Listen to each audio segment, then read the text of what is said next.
Don't forget, you're on an island, there's no motorised transport for things to be delivered, etc, etc. Everything basically comes by boat to where we are.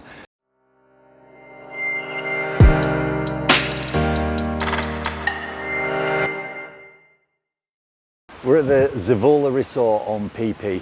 It's in the northwest of the island, so you have to take a water taxi to get here, but well worth it. Actually, it's saying you need to take a water taxi. When we go over to Phuket, there's a ferry just behind us that we can take, so it just depends where you land, I suppose.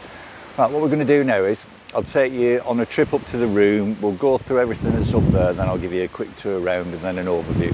So we'll go and have a look at the pool and everything shortly, but these are the bags that we've been using, the bean bags on these sunbeds. So comfy. Get two of them on there with the towels and they're fantastic.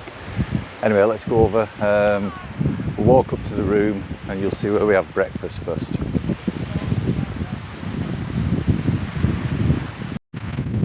So this is the breakfast area. There's another restaurant as well, but lovely to have breakfast looking out over the ocean.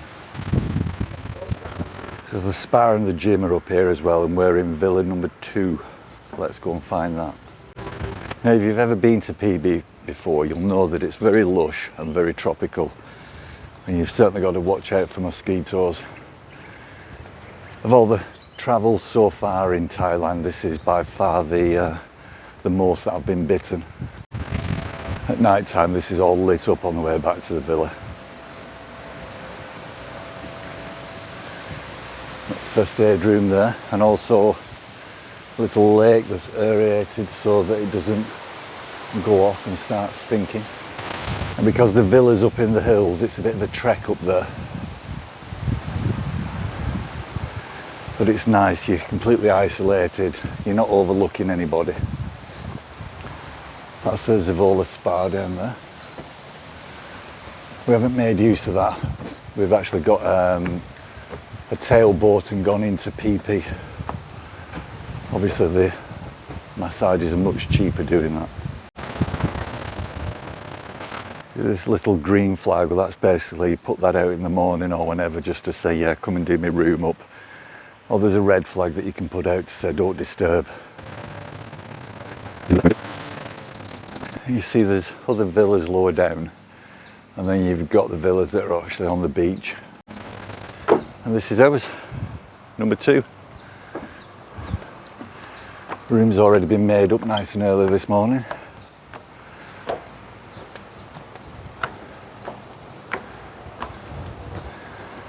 And the first level that you come to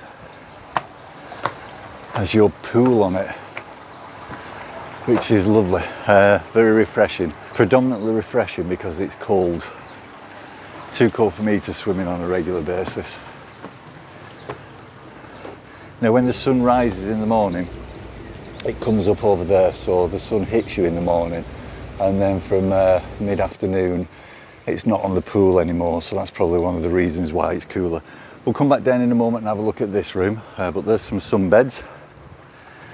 We'll go up the next level to the main accommodation. So it's actually made up of about 3 different rooms, or 3 separate rooms. And the first room is the sleeping accommodation that we'll go into. Watch out for midges, close that door after you every time you come in. Alright, you have got a mosquito net that's put out, turned down, so that's good. And this is the view from the bed that you wake up to every morning, which is wonderful with the sun. So around about 6 o'clock every morning, the sun starts to come up just over there. You get a lovely sunset coming up as you're preparing for breakfast. And as you can see, there's the pool down there. The TV's good. You've got Netflix on there, so no live TV. But then again, it tends to be awful in hotels anyway. Safe and books over there. That's the air conditioning. There's the bed. You'll have to forgive the state of the room, but there's no real storage in here. It's all in the bathroom. I'll take you over there now and we'll show it. One thing that you do have in here, when I find the control, so obviously you've got the remote control for the TV. You've got a control here which does the aircon and the lights, but you've also got this one. Now I didn't know what this one was for. Every time I pressed it I could hear a noise, but basically, now if you have a look out there, you will see the sun blinds coming down automatically, which is a nice touch. So we'll stop that, send them back up again. So they come all the way down to the bottoms just to take all the sun out in the morning and early morning. Right, let's have a look at the rest of it.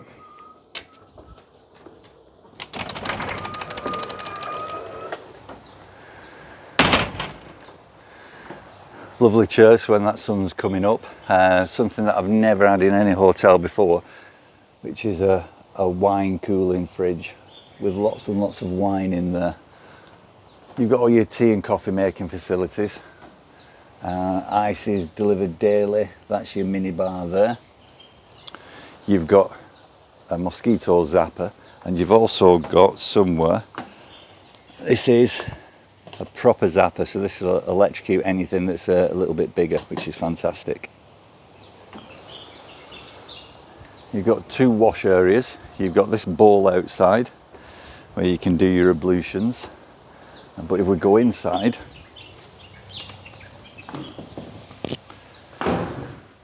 so if you don't want to be caught by the mosquitoes, this is where you come. You've got another bowl there. When I was talking about the storage, well, that's in here, so you've got a wardrobe and drawers and everything in there. Bathroom, indoor shower just round the corner. There's your indoor shower. You've also got an outdoor shower. But something that I really like about this, around about the afternoon, they'll light this oil diffuser. It makes it smell wonderful in here. Let's go back out again.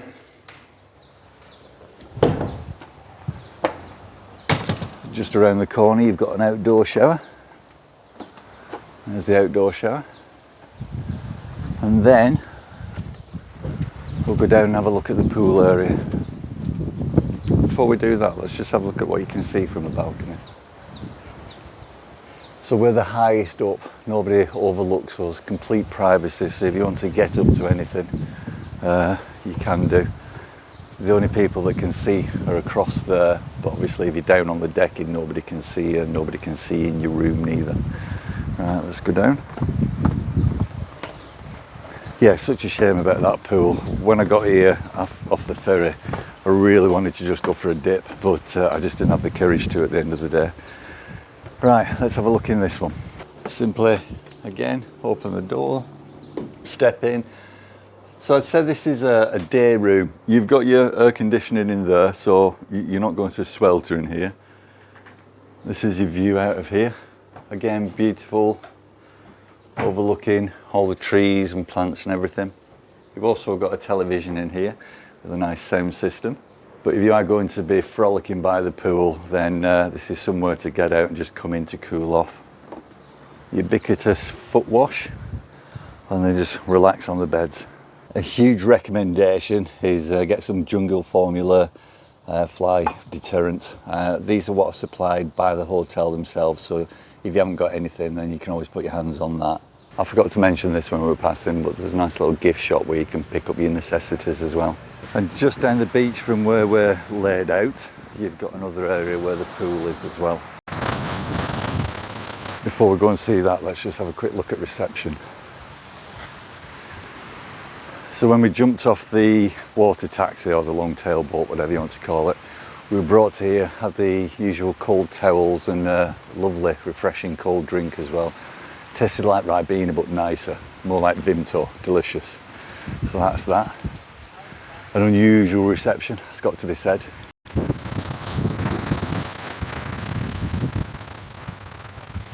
We haven't made much use of the pool at all, having such a nice beach with almost powder-like sand, no real need to.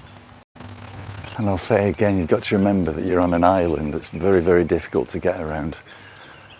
So unless you're in the centre, which is a different type of holiday altogether, anything like this is very welcome.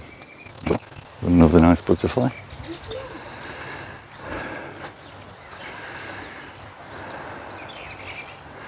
So that's the pool. Quite secluded. So as I say, a little bit windy today, but still fantastic to be out in. This is the view of the beach.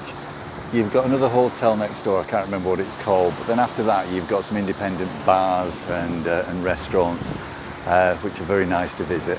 The one thing I'll say about the hotel though, it's not an expensive hotel to live in on a daily basis. The room service is cheap, the food's cheap at night in the restaurants, or cheap in comparison to some other hotels. And it's absolutely delicious. I've had some wonderful Thai curries while I've been here. Also at the restaurants down the beach as well. The Zeavola's also got its own long-tail boats, so they'll take you on trips, whether that be diving, swimming, all sorts of activities can be arranged from the hotel. They offered to pick us up from Phi Phi, but we decided to get just a water taxi, which in all honesty, when you're arriving with a load of other day trippers and holiday arrivals, probably wasn't the best decision, because normally you can barter them down, but they were just holding out for the most. So the hotel was offering 120 baht for a one-way trip, sorry, 1,200 for a one-way trip, and the water taxis, they were all at 1,500 for a one-way trip. Now I did manage to get one of them down to 1,200, but it was just a lot of hassle that wasn't required. So in summary, the Zeavola Hotel, the last time we came to Phi Phi was 20 years ago, which was 2 years before the tsunami. Now, having known how Phi Phi was laid out, you just knew that the centre of the island was just going to be devastated and everything would have been washed away. We did stay in two places when we came. We stayed in the centre, but we also stayed at the Holiday Inn, which was a beach resort. This time we chose to upgrade and we've come to the Zeavola Resort. And I'm really impressed with it. It's well away from the centre, but in saying that, we got a water taxi down there for 4 hours last night, and that has just changed beyond all recognition. But it's clean, there's a lot on offer, there's shops, restaurants, massage, lots of tattoo places. Catherine had her nails done and her eyelashes topped up. So yeah, the centre of Phi Phi is great. Zeavola Resort, well, from when we got off the water taxi, we got told to take our shoes off and never have to put them on again. I wouldn't necessarily recommend that because there's an awful lot on the floor, and I don't mean glass, I mean bugs and all sorts of things like that, so that's entirely up to you. You don't want to be stepping on a toad at night or a lizard that's not managed to get out of the way. The staff have been fantastic while we've been here. The service is second to none. It's something that you'd expect in a top-class resort. Just coming past now, you'll see that there's tractors running around. Those tractors, they'll take you and your luggage down to the ferry, which is situated just one hotel down. So to get over to Phuket, all I did, go along there yesterday, bought a ticket for about 2,500 baht for the pair of us. This hotel is going to do exactly the same. It'll take our luggage down, we'll just jump on, so there's no need now to go into the centre of Phi Phi, get a taxi into that and then get a ferry from there, which is wonderful. Makes your life so much easier and enjoyable. You'll also find that these tractors will take you out into the water to get on the bigger boats, so if you're not comfortable with going in the ocean or you don't want to get your feet wet, then they'll do that for you. So the Zeavola was recommended to us by American Express when we were organising the holiday. I had a look at a few places and this seemed to be one of the nicest on the island, and that's the type of holiday that we wanted. We didn't want a backpacking holiday. So would I recommend it? I would most certainly recommend it. It's a luxury island resort, island in the best sense of the word. It's so peaceful, breakfast overlooking this, drinks overlooking this. I can't actually recommend it highly enough. If you want to come to Phi Phi and you want a bit of luxury, then this is the place to come. So yeah, definitely recommend it.